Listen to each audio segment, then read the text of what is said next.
Boa noite a todos. Que a paz de Jesus, nosso divino mestre e amigo, nos acolha a todos nós, que nos sintamos aqui envolvidos pelo seu infinito amor, pela sua misericórdia, para que nesse clima de confiança, de esperança, o nosso coração possa se abrir para acolher as sementes divinas de renovação que sempre a espiritualidade maior traz em abundância em momentos como este. É para mim uma alegria estar aqui com vocês na condição de mais um aprendiz, de mais um discípulo do Mestre, em busca dos caminhos da vida abundante com que Ele nos presenteou com a sua estada entre nós. Que nós tenhamos uma noite de reflexões proveitosas para que daqui saiamos um pouco mais conscientes, até recordando a temática central desse mês espírita, do papel, dos deveres de cada um de nós em termos de transformação, de melhoria íntima, para de fato estarmos integrados ou inseridos nesse processo maior de transformação da humanidade pelo qual agora nós passamos, né? Será essa a nossa finalidade primordial. Cada um de nós nos conscientizarmos um pouco mais com relação a esse papel. E para iniciar a nossa jornada de reflexão, me recordo de um artigo de Kardec, que está na Revista Espírita de setembro de 1858, chamado Propagação do Espiritismo, em que ele vai apresentar para nós o Espiritismo em diversos períodos, em diversas etapas. Então, a mensagem ou desenvolvimento do Espiritismo seria caracterizada aí por esse processo de amadurecimento, passando aí por diversos processos, por diversos períodos que ele vai dizer. E o primeiro período que ele apresenta nesse seu artigo é o período da curiosidade. É aquele momento mais marcado pelos fenômenos que tinha a finalidade primordial de chamar a atenção da humanidade, de chamar a atenção para aqueles fatos, para aqueles acontecimentos e, mais do que isso, para o que estava por detrás daqueles fatos, daqueles acontecimentos. Então é aquela primeira fase mais voltada para os fenômenos em si do que propriamente para quaisquer questões filosóficas ainda. Enfim, a primeira parte mais da curiosidade, parte, o momento, que atraiu a muitos, mas que muitos daqueles que foram atraídos por esse momento, passado, digamos assim, aquele entusiasmo primeiro, passado aquele fervor, né, aquela curiosidade primeira com relação aos fenômenos, logo debandaram e foram buscar outras coisas. Mas alguns, o Kardec, próprio codificador, por exemplo, perseveraram, foram além, conseguiram enxergar além e, graças a isso, o Espiritismo pôde adentrar em um novo período, que é a segunda etapa que Kardec vai apresentar na sua divisão. É o período que ele vai dizer da observação, também chamado, possivelmente chamado, de período filosófico. É aquele momento em que dos fenômenos começam-se a extrair as reflexões, as consequências, a partir da observação, da análise daqueles acontecimentos, pôde-se aos poucos ir construindo o corpo filosófico do Espiritismo. Pôde-se aos poucos o Espiritismo ir se desenvolvendo enquanto uma ciência de experimentação, claro, com os seus métodos particulares, de experimentação daqueles fenômenos, que logo Kardec pôde perceber, não eram fenômenos cegos, como no caso da matéria. Por detrás daqueles fenômenos existiam inteligências, portanto, arbítrio, escolha, paixões, emoções. Então, a maneira de se experimentar, de se analisar os fenômenos, naturalmente, precisava ser uma maneira um pouco diferente da ciência que estuda a matéria com as suas leis cegas. Mas, ainda assim, configurava-se a doutrina como uma ciência de experimentação, de observação, e dessa observação começava a nascer, a se desenvolver o corpo filosófico, o sistema, a perspectiva, melhor dizendo, filosófica da doutrina espírita. O Espiritismo, dirá o codificador, entra então em uma nova fase, completamente diversa da anterior, agora com ares muito mais sérios, muito mais conscientes do que se estava realmente começando ali naquele momento. Então é aquela parte que Kardec vai dizer em outro momento, começa, sobretudo, com o advento de O Livro dos Espíritos, que são a primeira consequência mais direta da observação dos fenômenos até então. Essa é a segunda parte, o segundo período que Kardec vai definir na sua divisão. Seguindo, ele apresenta um terceiro período, que ele vai chamar de período da admissão, em que, digamos assim, os conhecimentos que o Espiritismo traz, as leis naturais, espirituais, morais que ele revela, começam a se incorporar ao arcabouço dos conhecimentos humanos. É aquele momento em que o Espiritismo realmente começa a penetrar o pensamento humano, o pensamento coletivo humano, até o ponto em que começa realmente a fazer parte da compreensão de mundo da humanidade. É para onde se encaminha a mensagem espírita. Dia virá em que as leis que o Espiritismo revela, que não são propriamente dele, ele apenas revela, são as leis naturais, serão ou farão parte do conhecimento humano, de maneira natural. Como conhecemos hoje a lei de gravidade, como conhecemos as leis que envolvem a matéria, a física, a química e etc., dia virá em que a mediunidade, a reencarnação e tudo aquilo que o Espiritismo revela será natural. Terá sido incorporado ao pensamento humano, digamos assim, que é o que está, inclusive, na questão do Livro dos Espíritos, 798. Quando Kardec pergunta se o Espiritismo um dia se tornará crença geral, e os Espíritos então respondem sim, e marcará o advento de uma nova era para a humanidade. Não é no sentido aqui de rótulo, de uma conversão massiva. A ideia é que o que o Espiritismo revela, mais uma vez que não é dele, ele apenas organizou, codificou, estabeleceu isso de maneira coerente, um dia isso será ou fará parte do pensamento, do arcabouço dos conhecimentos humanos de maneira muito natural. Seria esse período chamado, digamos assim, da admissão, né? Claro, um processo gradual que demanda muito tempo, mas em que essas ideias começam a se incorporar e começam a aparecer naturais no pensamento humano. E então ele chega ao último período que ele apresenta nessa divisão, do artigo de setembro de 1858, o período da influência social, ou da regeneração social. Aquele período em que, de fato, o Espiritismo, por essas ideias que introjeta, por aquilo que traz, pelo arcabouço de revelações que traz, começa realmente a produzir um efeito regenerador e transformador em nível mais massivo na sociedade ou na humanidade de um modo geral. Então ele apresenta esse período como o último período, como a dizer que é a finalidade maior para a qual tende o Espiritismo.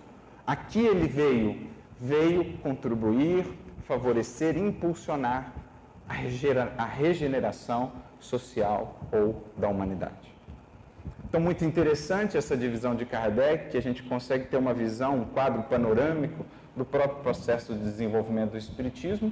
E mais adiante, também em outro artigo da Revista Espírita, agora em dezembro de 1863, um artigo chamado Período de Lutas, Kardec vai atualizar um pouquinho essa divisão. Ele vai mudar um pouquinho e inserir alguns novos períodos. Ele segue com aqueles dois primeiros períodos. O primeiro período, o período da curiosidade, o período dos fenômenos que visavam mais chamar a atenção. Ele passa, então, novamente ao segundo período, o período filosófico, o período da observação, que dirá ele, se inaugura mais propriamente dito com o advento de O Livro dos Espíritos, em 1857. E então ele acrescenta como terceiro período, um período que não estava antes naquela primeira divisão que ele havia feito. Ele vai chamar esse período de lutas. É inclusive esse o título do artigo. Talvez porque daquele primeiro artigo, 58 a 63, pelas lutas mesmo que Kardec começa a enxergar no desenvolvimento da mensagem, as resistências, os ataques de toda sorte, ele começa a perceber que antes daquele período da admissão, em que as ideias se tornariam mais naturais, existiria aí um longo processo preparatório, porque à medida em que se começa a perceber o alcance dessas novas ideias, como elas vêm renovar profundamente o horizonte moral da humanidade, as perspectivas da humanidade, combatendo muitos atavismos seculares, combatendo muitos interesses humanos, naturalmente que essa ideia não poderia nascer e se desenvolver sem luta. Aliás, isso é algo que Kardec, de uma maneira geral, repete ao longo de toda a codificação, né? A força de uma ideia, a grandeza de uma ideia é medida pelo tamanho da resistência que ela gera. Porque quando se pressente o tamanho da mudança que ali se está, se intui quase que o tamanho da mudança que alguma ideia possa proporcionar, naturalmente ela gera uma resistência que será tão grande quanto o tamanho do seu potencial transformador, sobretudo em termos coletivos. Então, o batismo de toda grande ideia, como também de todo grande herói da ideia e do ideal, é a perseguição. Basta olhar a humanidade que assim veremos. Então, Kardec fala desse período de lutas, desse período de desafios que faria parte do processo de desenvolvimento do Espiritismo. Primeiro, as lutas mais francas, os ataques mais diretos, a céu aberto, vai ele dizer. Basta a gente voltar um pouquinho no tempo que veremos que esse momento de fato existiu, no próprio tempo de Kardec. Depois, dirá ele, uma tática um pouco mais inteligente, porque a luta ou o ataque direto nada mais fazia do que favorecer e fazer crescer ainda mais a ideia. Mas a tática mais inteligente dos que combatem é a luta subterrânea, sobretudo aquela de dentro para fora, aquela que busca imiscuir-se de dentro para fora. É a guerra subterrânea que Kardec vai dizer, e é um outro período de luta dentro desse mesmo período pelo qual haveria de passar a mensagem espírita. Então, esse é o terceiro período que ele apresenta. Após esse período, dirá ele, entraríamos num quarto, que ele vai chamar de período religioso. Período religioso em que sentido? Talvez no sentido de que começássemos nós a compreender melhor o alcance ou as consequências morais a que o Espiritismo nos conduz. Entendida a sua parte filosófica, a perspectiva e os horizontes filosóficos que abre, as consequências morais que decorrem disso. Talvez por isso ele tenha denominado esse quarto período religioso, aquele em que a criatura realmente começa a despertar. Obrigado, querido. Aquele em que a criatura realmente começa a despertar para o seu compromisso de transformação moral. Passado esse quarto período, Kardec vai dizer, teríamos um período aí intermediário, um período que ele não define, que ele não dá nome, que seria uma espécie de transição para o sexto e último período. Mais uma vez, ou novamente, seria um período de regeneração social. Seria aquele período em que o Espiritismo, de fato, alcançaria as suas finalidades últimas, ou um dos principais objetivos para o qual veio ao mundo. Regenerar e transformar a humanidade, levando-a a um novo momento da sua evolução enquanto coletividades. Então vejamos só que interessante essas divisões que Kardec vai fazer, apresentando para nós esse quadro panorâmico do desenvolvimento do Espiritismo e como que em ambas essas divisões, por último período, como a dizer, a conclusão, o fecho, o objetivo maior, ele coloca a questão da regeneração social. Vem o Consolador, enviado pelo Cristo, com um objetivo maior de secundar, de apoiar, amparar a humanidade nesses grandes momentos de transição. Talvez até por isso o seu nome, no grego original, Paracleto, se a gente separar as palavras que formam Paracleto, nós temos a preposição para, que significa ao lado, e o verbo chamar. Se a gente juntar isso, dá mais ou menos assim, aquele que foi chamado a estar ao lado, apoiar, amparar a humanidade nesse momento de transição, que é justamente o que Emmanuel vai dizer. O Espiritismo chegou no momento psicológico adequado a fim de amparar a humanidade no seu processo regenerador. Então, logo pela essa divisão que nos é apresentada, nós já podemos compreender que há um vínculo profundo de finalidade, de objetivo entre o Espiritismo e a regeneração social, a transformação da humanidade. O que nós vamos buscar aqui hoje entender melhor é como de fato se dá esse vínculo, como de fato o Espiritismo vai alcançar essa sua finalidade, de que modos ele vai atuar.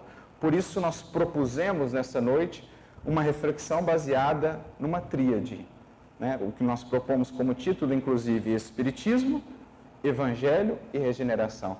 Como nós podemos linkar esses três elementos e entender melhor como se dará esse processo, e mais do que isso, como dissemos no início, qual a parte que compete a cada um de nós nesse processo.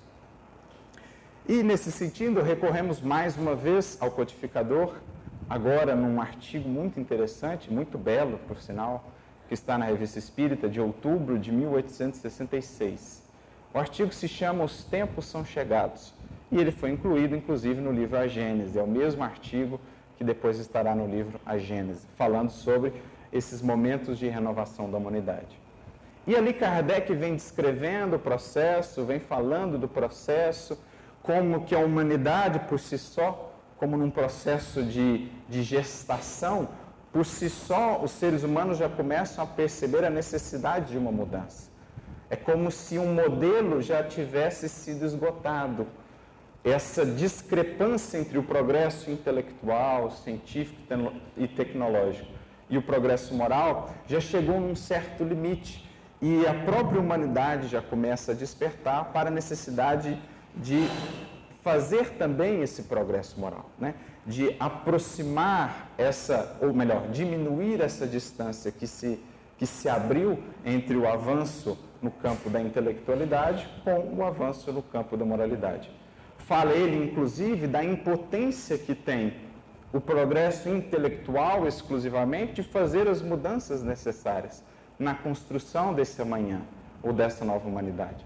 Porque, embora todas as conquistas do intelecto são essas mesmas conquistas ainda utilizadas, em sua maioria, pelos interesses pessoais, pelo egoísmo, pelo orgulho, pela vaidade. Então, embora todo esse progresso, não se consegue dar esse salto porque falta esse acompanhamento. Então, ele vem falando dessa necessidade que a humanidade, de certo modo, já intui, boa parte das consciências, de que algo precisa mudar, de que chegamos num certo limite. Mas, em determinado momento, ele traz uma frase que julgo... Obrigado, minha amiga. Uma frase que julgo muito interessante, que me chamou muita atenção no primeiro momento que li. Em determinado momento da sua fala ou da sua reflexão, ele diz assim, falando do papel do Espiritismo nesse processo de mudança, de regeneração, ele diz assim, o Espiritismo não cria a renovação social. Na hora que eu li essa frase, eu fiquei, mas e aquela finalidade para o qual ele veio, o período, etc. Mas é preciso seguir, né, para entender todo o alcance da sua reflexão. Ele diz, a madureza da humanidade é que fará dessa renovação uma necessidade. Puxa, essa frase muda muitas perspectivas. Ele vinha falando do papel do Espiritismo de alargar horizontes da humanidade com as novas ideias que lança e tudo mais, mas aqui a gente tem, digamos assim, um insight, uma mudança de perspectiva no que diz respeito a essa questão social de transformação da humanidade que muitas vezes nós não fazemos. E por isso não compreendemos todo o alcance da proposta espírita. Ou não compreendemos ainda muito bem como se dará esse processo de construção da humanidade do amanhã. No fundo, o que Kardec está dizendo assim é que quem faz ou quem construirá a humanidade renovada são os homens, as criaturas humanas.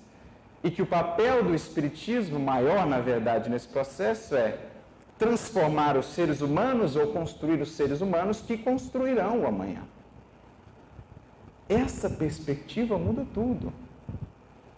Porque agora é o entendimento que, primeiro, nos insere no processo e nos tira de uma expectação, de uma expectativa, de que alguém, de que alguns, de que alguma coisa, de que o Espiritismo por si, ou enfim, seja o que for, os políticos, seja o que for, é que farão o processo de construção desse amanhã. Agora somos inseridos porque somos convidados a ser os construtores desse amanhã. A perspectiva muda. Mais do que fazer ou construir uma sociedade fraterna para seres humanos não fraternos, é construir seres humanos fraternos para uma sociedade ainda não fraterna, para que esses, gradativamente, na medida em que ganhem força, espaço e atuação, possam construí-la.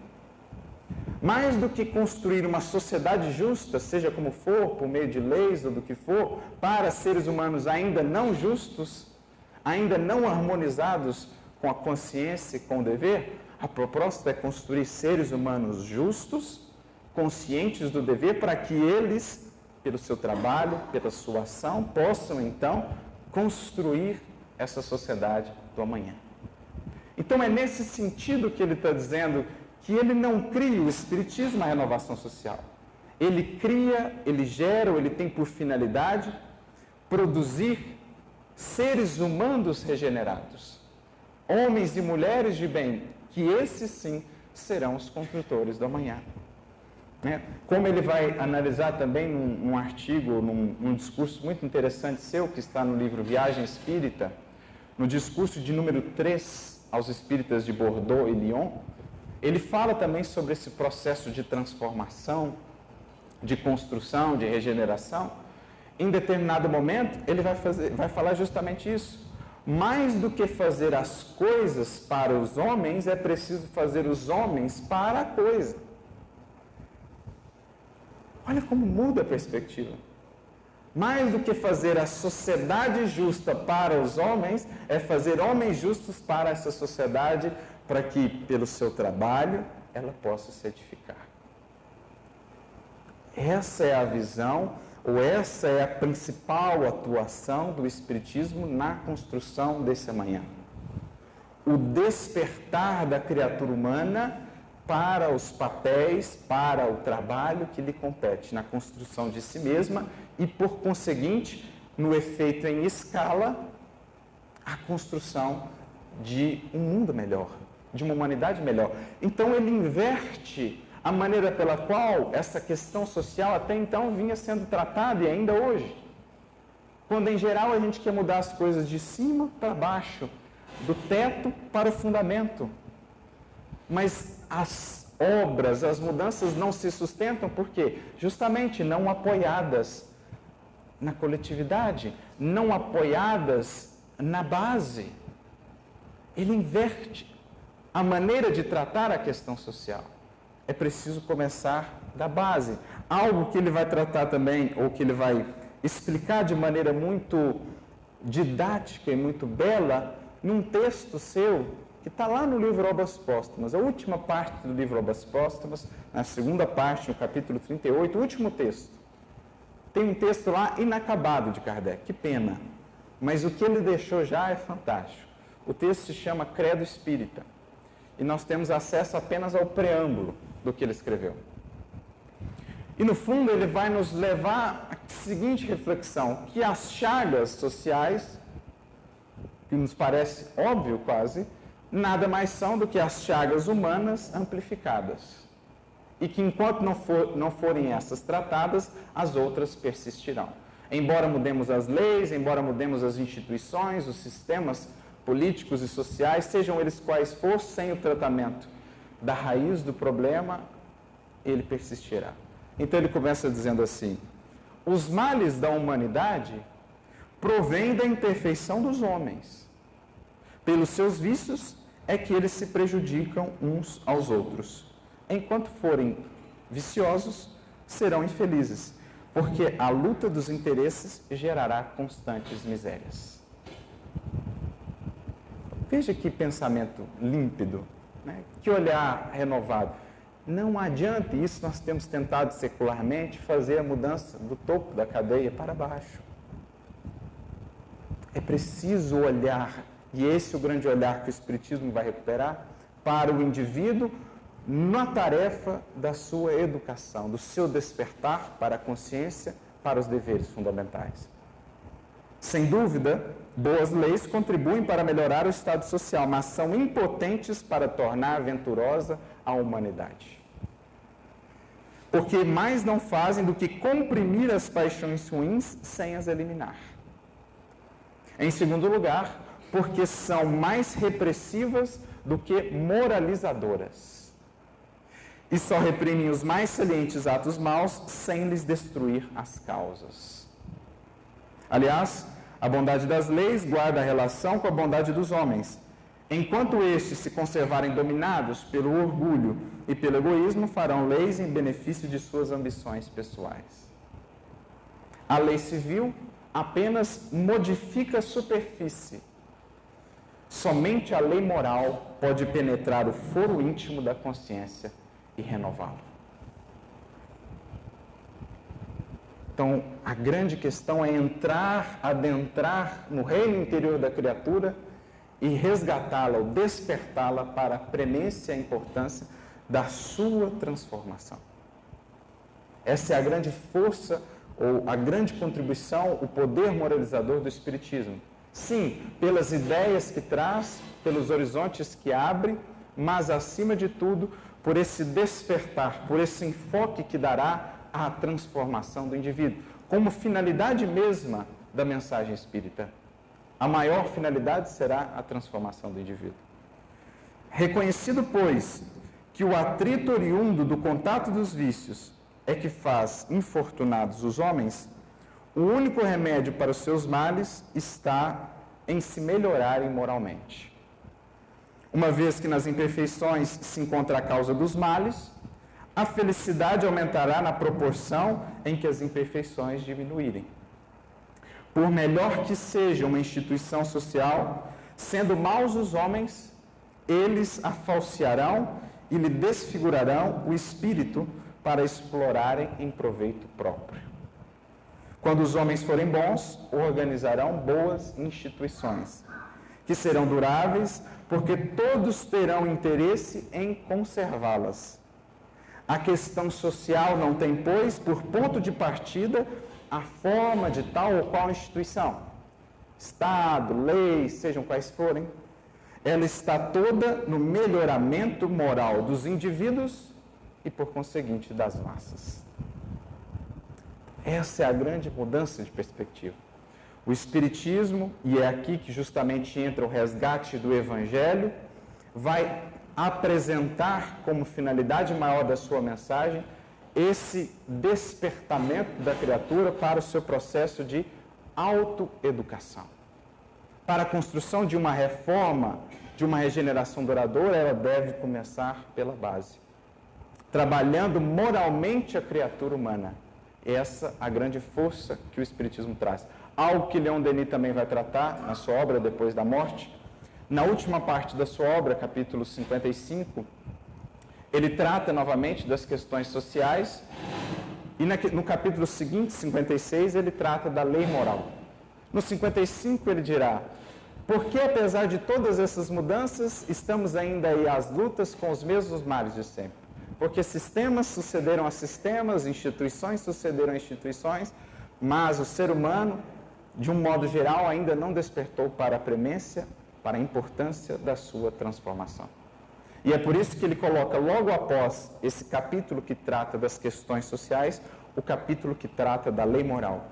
Como a dizer que a lei moral é essa finalidade maior para a qual todos nós somos convidados. Incorporar, entender e incorporar essa lei moral será um dos escopos principais do Espiritismo. É o que Kardec estava dizendo naquela frase do artigo sobre os tempos são chegados. Ele diz então, complementando, que o Espiritismo não cria a renovação social, mas a madureza da humanidade é que faz da renovação ou da regeneração uma necessidade.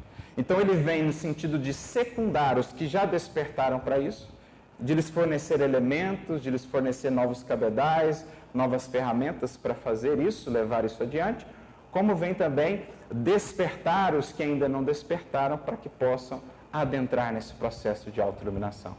Por isso ele complementa a frase dizendo: pelo seu poder moralizador, pelas suas tendências progressistas, pela abrangência de vistas que nos abre e pela generalidade das questões que trata, o Espiritismo é uma força, um elemento que, como poucos, pode secundar, amparar o processo regenerador. mas com enfoque, sobretudo, no indivíduo, na transformação moral do indivíduo, no desenvolvimento do indivíduo dessa lei moral que faz parte agora da maneira pela qual se conduz, no desenvolvimento do indivíduo daquela que é a síntese do progresso moral, do desenvolvimento moral, que é a caridade, entendida, claro, no seu sentido abrangente. Não simplesmente a caridade, o auxílio material, mas essa caridade entendida, como no Evangelho, como a virtude que sintetiza, que engloba todas as demais. Humildade, fraternidade, compaixão, benevolência, indulgência, perdão, tudo sintetizado na caridade, porque só a caridade é suficientemente forte para construir ou levar a cabo essa transformação duradoura. Né? Naquele outro artigo mesmo que falávamos, no discurso de Kardec aos espíritas de Lyon e Bordeaux, no livro Viagem Espírita, de 1862, em determinado momento ele diz assim: sem caridade não há instituição humana estável.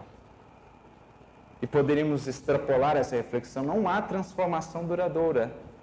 Enquanto houver ainda a predominância dos interesses pessoais, do bem individual sobre o bem coletivo, do orgulho, da vaidade, da ignorância, do preconceito, da agressividade, do ódio, enfim, de tudo isso que é a antítese da caridade, não haverá instituição humana estável, nem humanidade ou sociedade equilibrada, estabilizada.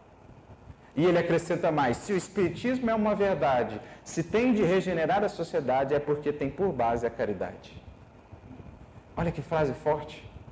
É porque ele repousa, se assenta sobre a caridade, que é, em síntese, a finalidade maior do Evangelho. Porque essa é a grande força do Espiritismo, recuperar essa alma, ou esse cerne do Evangelho, que tem como foco o despertar da criatura para as leis divinas, para a sua consciência e seus imensos potenciais. É esse o escopo principal. Então, sem essa caridade, não haverá estabilidade, tampouco mudança duradoura. Vem o Espiritismo resgatar esse núcleo do Evangelho que trabalha a educação da criatura em sentido mais abrangente, não apenas no âmbito da intelectualidade, mas na transformação como um todo, a renovação moral, como Emmanuel também vai dizer no livro Emmanuel, seu primeiro livro psicografado, no capítulo 35, um capítulo muito interessante, por sinal, que tem muito a ver com os tempos que nós passamos hoje, chamado Educação Evangélica. E ele vai dizer assim: todas as reformas sociais dos vossos tempos de indecisão espiritual devem se basear no Evangelho. Como alguns poderão objetar? E nós responderemos: através da educação. Porque o cerne do Evangelho é o cerne da educação. O mestre é o bom pastor. Trouxe os pilares centrais da educação, mas educação entendida em sentido integral. Educação que tende a levar o indivíduo a esse desenvolvimento moral com a expressão da caridade, que pacifica, que harmoniza, que equilibra a vida de si mesmo, dele próprio, do seu lar e, em grande escala, quando cresce em escala, da própria sociedade. Essa é a finalidade, é o núcleo do Evangelho, que o Espiritismo resgata, apresentando como escopo maior da sua ação. Né? Transformar ou levar o indivíduo a essa condição. Por isso, Kardec vai apresentar também, no que diz respeito à vivência do próprio Espiritismo, períodos ou etapas. Assim como existem os períodos do Espiritismo no seu desenvolvimento no mundo, tendo como finalidade a regeneração social, existirá também dentro de nós, internamente, na nossa experiência com o Espiritismo, um processo de desenvolvimento. Passaremos nós também por períodos. No livro dos Médiuns, capítulo 3, lá no item 28, Kardec faz a divisão, digamos, desses períodos do Espiritismo em nós, ou da nossa relação com o Espiritismo. Como que a nos convidar a entender que se nós, cada um de nós, não entendemos esse núcleo de desenvolvimento de progresso moral a que o Espiritismo nos convida, e não passarmos nós também por esses períodos internos, alcançando a finalidade maior, de nada adianta esperar esses períodos do Espiritismo em termos de humanidade. Então ele vai dizer que praticamente são os mesmos. O primeiro tipo de espírita, o primeiro período, o primeiro estágio, é o da curiosidade. É aquele que acha os fenômenos interessantes, que acha a experimentação interessante, mas não passa dali. Ele vai chamar, inclusive, de espíritas experimentadores. Recebem a mensagem, veem aqueles fenômenos, acham interessante, mas não conseguem dali passar nem sequer ainda a compreensão mais filosófica, aos horizontes novos que o Espiritismo abre, nem tampouco ao desenvolvimento ou ao progresso moral. É o primeiro estágio. O segundo estágio, dirá ele, o que ele vai nomear de espíritas imperfeitos, são aqueles que, de certo modo, já ultrapassaram um pouco a questão dos fenômenos. Já conseguem alcançar a parte filosófica, que estudam, que compreendem muito bem a parte filosófica, mas daí não passam. Admiram a caridade evangélica como uma máxima muito bela, mas não estão nem um pouco dispostos, a partir de tudo aquilo que receberam, a se transformar, a se renovar. São os espíritas imperfeitos, dirá Kardec, aqueles que ainda não percorreram todo o processo e não despertaram para a finalidade maior da doutrina espírita. E por fim, como terceiro tipo, que ele vai chamar de espíritas verdadeiros ou espíritas cristãos, ele vai comparar uma coisa com a outra, como a dizer que são as mesmas coisas, são aqueles que já ultrapassaram puramente o âmbito da filosofia, da compreensão filosófica da doutrina, e já entenderam a sua finalidade maior, que é nos levar a essa renovação moral e a vivência da caridade em todas as suas consequências. É isso que ele diz, aqueles que aceitam a vivência da caridade em todas as suas consequências. Isto é, aqueles que, no mundo em transição, em dificuldades, estão dispostos a fazer diferente ou a fazer o que poucos têm feito. Diante da agressividade, a resposta com o perdão, com a compreensão. Diante do pessimismo divulgado e propagado, os que alimentam a bênção da esperança e que levam adiante a consolação. Diante dos ataques, a resposta com silêncio e mais dedicação.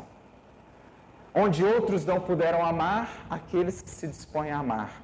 Onde outros não quiseram continuar, aqueles que se dispõem a ir um pouco mais além. Aqueles que despertaram para a vivência da caridade em todas as suas consequências são aqueles que, como Jesus, onde se pede que se caminhe 100 passos, caminham 200. Onde que se pede que se dê X, dão 2, 3X. Aqueles que ousam, aqueles que têm coragem, aqueles que se entregam e que vão além. São esses, dirá Kardec, os espíritas que alcançaram, digamos assim, a finalidade maior da mensagem, que percorreram internamente esses períodos do espiritismo e que se tornaram agora agentes da regeneração, porque regenerados. São aqueles que, mais do que compreenderem o espiritismo no âmbito da filosofia apenas, da compreensão filosófica, os seus alcances, os horizontes que abrem, são aqueles que trouxeram isso às suas próprias vidas numa maneira diferente de se conduzirem pelo mundo. Vivendo com coerência, vivendo com a consciência do trabalho que nos compete. Munidos que estamos de tamanhos recursos, de tamanho investimento do alto, como nós temos no Espiritismo. Na definição que Kardec vai trazer, também no livro O Evangelho segundo o Espiritismo, lá no capítulo 17, no item 4, quando fala dos bons espíritas, Kardec vai ter uma frase lapidária, ele diz assim: o Espiritismo bem compreendido, mas sobretudo bem sentido, conduz necessariamente às características listadas anteriormente. Quais são essas características? As características que ele cita do homem de bem, do ser humano de bem. Então, um espiritismo mais do que compreendido em suas perspectivas filosóficas, mais do que teorizado, um espiritismo interiorizado que alcance o nosso sentimento. Porque quando alcança o sentimento, alcança a vida. Porque vida nada mais é do que expressão do sentimento. O próprio mestre já dizia: A boca fala do que está cheio o coração. Mas talvez essa tradução não capte muito bem o que Jesus queria dizer. Porque muito provavelmente o termo que ele se utilizou, aramaico, hebraico, era nefesh. A palavra nefesh serve tanto para se referir à boca, ao sistema respiratório de um modo geral, à garganta, etc., porque está associada ao ar, mas a palavra nefesh refere-se também à alma, ao espírito. Por isso que na linguagem bíblica muitas vezes há essa correlação entre sopro e espírito, ar e espírito. São palavras como que muito próximas, porque eram uma mesma palavra no hebraico, como também no grego. No grego, pneuma é vento e também espírito. Então Jesus usa a palavra nefesh, foi traduzida como boca, mas a gente poderia pensar ela como alma. E aí como é que ficaria o ensinamento de Jesus? A nossa alma expressa do que está cheio o nosso sentimento, o nosso coração. Porque aí a gente não reduz essa fala só ao que a gente fala, mas a tudo que a gente faz. Como a gente olha, como a gente gesticula, como a gente ampara, como a gente compreende, como a gente... Enfim, tudo. A nossa alma expressa, irradia o sentimento. Tendo sido alcançado e transformado o sentimento, necessariamente está se modificando tudo dali por diante. Pensamentos, hábitos e tudo por demais. Essa é a definição dos espíritas, que Kardec vai dizer, realmente comprometidos. Aqueles que vão se convertendo em homens e mulheres de bem, portanto, em agentes da regeneração. Então, no fundo, o que Kardec está nos convidando a perceber é que, sem passarmos por esses períodos do espiritismo dentro de nós, não alcançaremos em termos coletivos. A regeneração deverá ser alcançada por cada um de nós, esse sentimento aprisolado, sintetizado na caridade, que é o antídoto maior para as chagas mais dolorosas da nossa sociedade. Porque, como aprendemos, se remontarmos a todos os problemas humanos, façam esse exercício depois. Todos os problemas humanos, sobretudo esses em larga escala, no fundo, na raiz deles, haverá o quê? Egoísmo. Egoísmo. Interesse pessoal acima do interesse coletivo. Apego à materialidade, o egoísmo e, digamos assim, o apego à materialidade tem um vínculo profundo. Quanto menos consciência espiritual, mais apego à materialidade, mais egoístas. Por isso, na questão 917, quando os espíritos, na resposta, vão falar do papel do espiritismo no combate ao egoísmo, portanto, a raiz de todos os males, eles vão dizer que isso se faz de duas maneiras. O espiritismo faz isso de duas maneiras. Primeiro, pelos horizontes novos que nos abre. Ampliando nossa visão, nosso entendimento da vida, a gente começa a mudar os valores, as metas, os interesses passam a ser outros. Segundo, por esse investimento que o Espiritismo traz na questão moral. O impulso que ele nos leva a desenvolver, o impulso que ele dá ao nosso desenvolvimento moral. E ao combate à personalidade, ao interesse pessoal, que está aí na raiz ou profundamente vinculado com o egoísmo. Em fazendo assim, em nos mostrando as coisas de muito mais alto e em construindo em nós a caridade, necessariamente combate o egoísmo e, por consequência, combate todas essas consequências infelizes do egoísmo.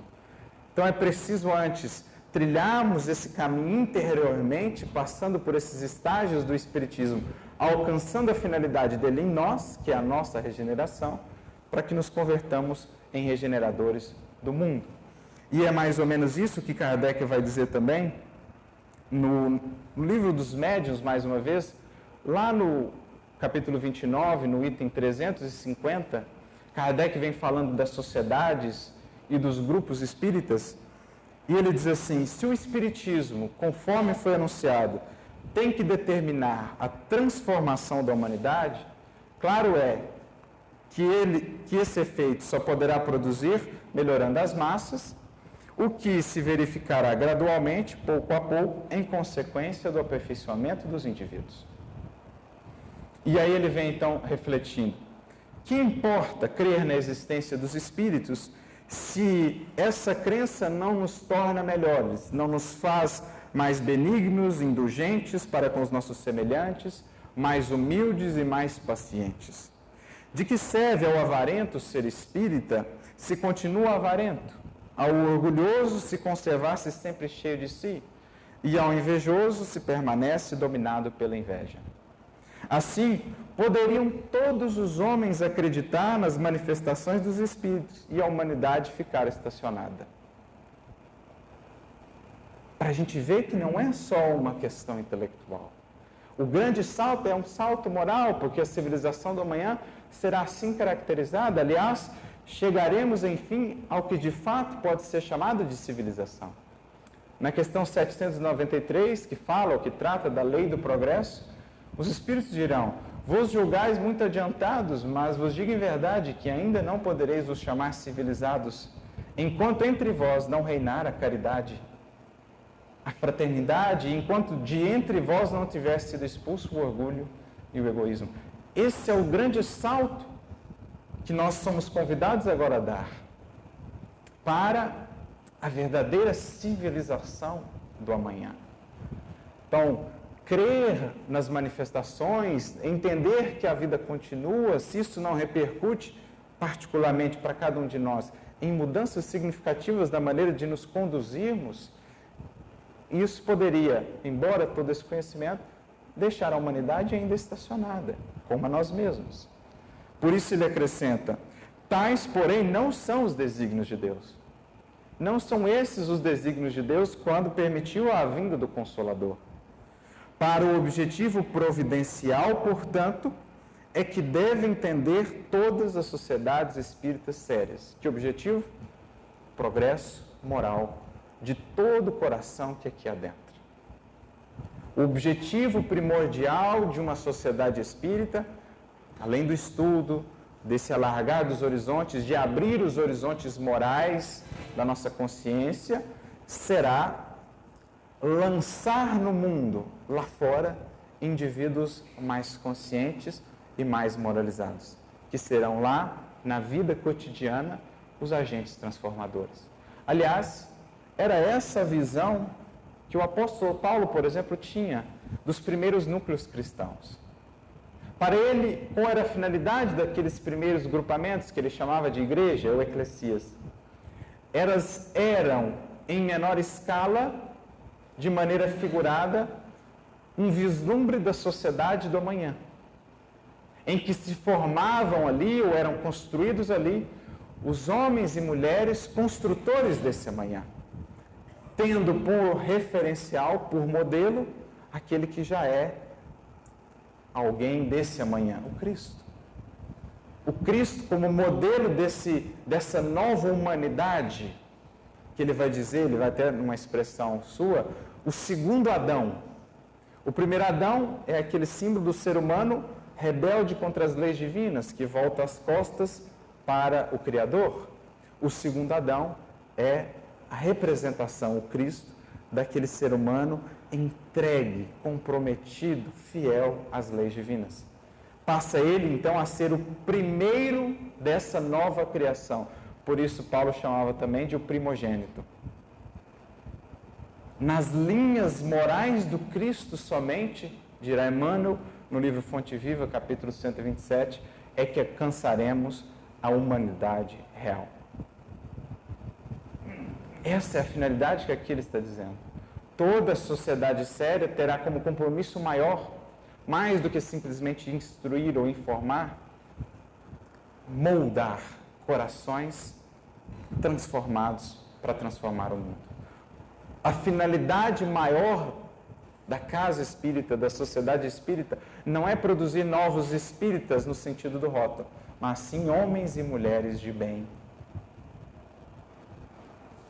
Mais adiante ele complementa, essa a estrada pela qual temos procurado com esforço fazer com que o Espiritismo enverede. A bandeira que desfraudamos bem alto é a do Espiritismo cristão e humanitário. Porque está aí a âncora de salvação. a salvaguarda da ordem pública e o sinal de uma nova era para a humanidade. Convidamos, pois, todas as sociedades espíritas a colaborar nessa grande obra. O próprio codificador dizendo, o caminho pelo qual nós estamos tentando fazer com que o Espiritismo enverede é o caminho do Espiritismo cristão e humanitário, no sentido daquele Espiritismo que resgata o cerne do Evangelho, a educação do ser, extraindo todo o seu potencial, a moralização do ser, expressando como síntese das virtudes essa caridade que pacifica, que é serena, que renova, que liberta. Esse Espiritismo é o que nós desejamos, é a bandeira que levantamos e convidamos a todos os grupos de estudo, a todas as sociedades, a fazer parte também desse processo. A enxergar também esse foco maior do Espiritismo na construção dessa regeneração. Aqui mesmo ele diz, temos a aventura de ver em todas as partes do globo congregados tantos homens em torno dessa bandeira. O convite segue sendo o mesmo, a proposta segue sendo a mesma.